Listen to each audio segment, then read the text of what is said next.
Daily routine में हमारे घरों में बहुत सा खाना बच जाता है। आज उसी खाने को रीयूज़ करके हमने ये रेसिपी क्रिएट की है।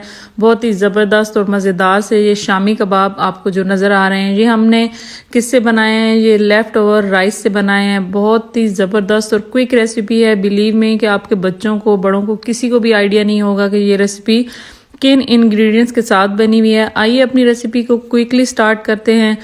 सबसे पहले यहाँ पे मेरे पास 2 कप ये राइस हैं, ये पुलाव बना हुआ है और इन्हीं को हम यूज़ करके ये कबाब बनाएंगे। तो इनको किसी मैशर से आपने अच्छी तरह मैश कर लेना है या चॉपर में 1-2 सेकंड के लिए इनको घुमा लेना है। मैं यहाँ इनको मैशर के साथ अच्छी तरह मैश करूँगी।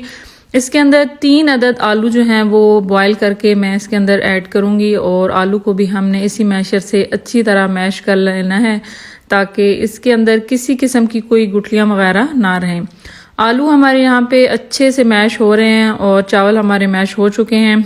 दोनों इंग्रेडिएंट्स को हम एक ही बाउल में ट्रांसफ़र करते हैं और इन दोनों को मिक्स करते हैं और इसके बाद इनके ऊपर स्पाइस ऐड करने स्टार्ट करते हैं। राइस को भी आपने अच्छी तरह मैश कर लेना है। जिस भी किसी चीज़ में करना है, चॉपर में करें या कीमे वाली मशीन में कर लें, इस मैशर से कर लें, बट अच्छी तरह ये मैश होने चाहिए।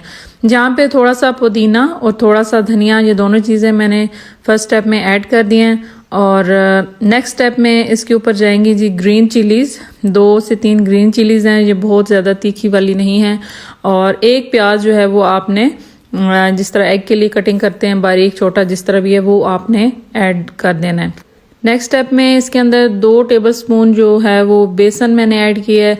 बाइंडिंग का काम करेगा बेसन, और 2 टेबलस्पून इसलिए कि यहाँ पे एनफ है, आप अपने हिसाब से इसको कम या बढ़ा भी सकते हैं। इसमें सॉल्ट जाएगा तकरीबन 1 टीस्पून या हाफ टी स्पून के करीब आप डाल सकते हैं। 1 टीस्पून इसमें ब्लैक पेपर डालिए और 1 टीस्पून ही इसमें क्रश हुई हुई लाल मिर्च जो है वो ऐड की है। बस ये 2-3 मेन इंग्रेडिएंट्स इसके अंदर ऐड हुए हैं क्योंकि हमारे राइस बिल्कुल कुक्ड हैं और उनके अंदर जो स्पाइस वगैरह है वो सारे बिल्कुल बराबर हैं।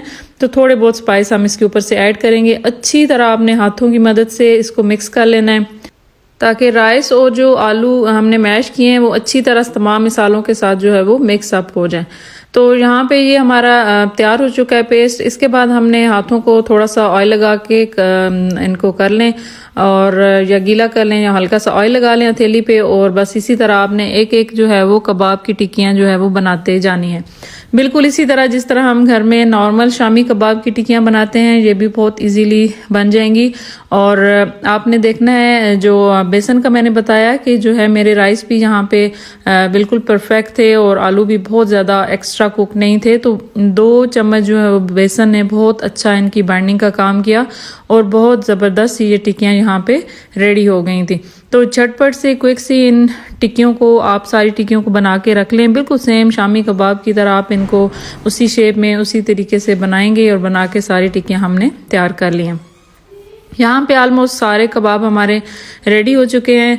नेक्स्ट स्टेप में आपने एक एग को बीट करना है और एग बीट करके एक एक करके जिस तरह हम शामी कबाब के ऊपर एग की कोटिंग करते हैं, इसी तरीके से हमने एक एक कबाब के ऊपर जो है वो एग की कोटिंग करनी है। इससे ये होगा कि मज़ीद बहुत अच्छी जो है वो हमारे कबाबों की लुक बहुत अच्छी आ जाएगी और बहुत ज़बरदस्त इनका टेस्ट और लुक दोनों बहुत अमेजिंग था। बस इनको झटपट से आपने दोनों साइडों से बारी बारी जो है वो फ्राई कर लेना है। लाइट गोल्डन सा कलर हमने इनको दे लिया है और बहुत ज़बरदस्त क्विक रेसिपी। आप बिलीव में इस रेसिपी को ज़रूर ट्राई कीजिएगा।